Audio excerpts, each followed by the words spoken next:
The early stages of Robert Baratheon's involvement in Robert's rebellion raise intriguing questions, especially regarding his time spent in the Vale.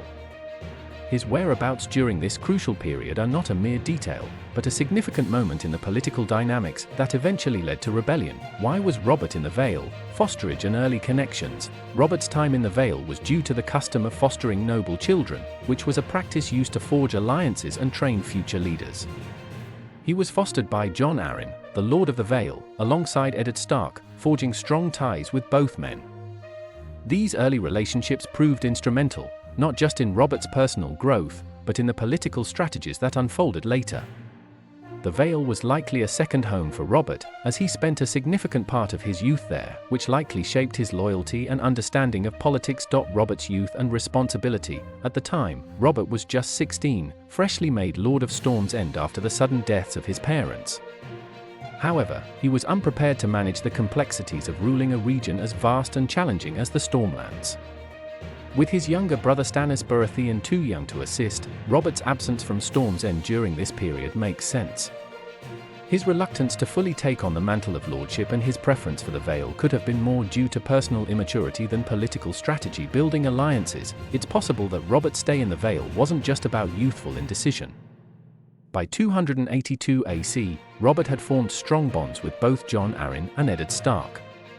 This period may have marked the beginning of what would later become a full-fledged alliance.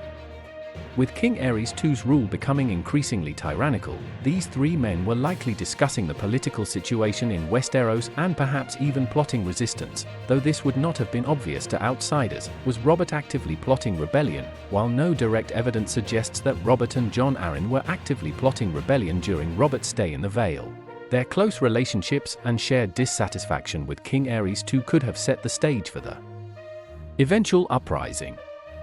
The turning point came when Lyanna Stark was kidnapped, and the Stark brothers' execution pushed Robert into rebellion, rallying his allies in earnest. Why was his absence in the Vale not suspected? Youth and political inexperience. At 16, Robert was a minor figure in the political scene.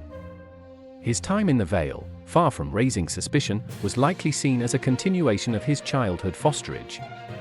It wasn't until the rebellion escalated that people began to realize how deeply Robert had become involved in the growing resistance. Jon Arryn's reputation. Jon Arryn's image as a wise and neutral figure in Westeros meant that his hosting of Robert was not suspicious.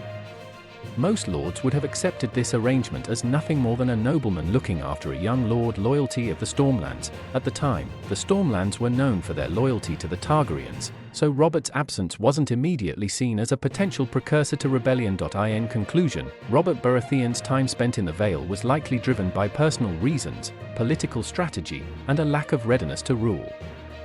While it wasn't an overt act of rebellion, his alliances with Jon Arryn and Ned Stark helped lay the groundwork for the Robert's rebellion that would soon follow.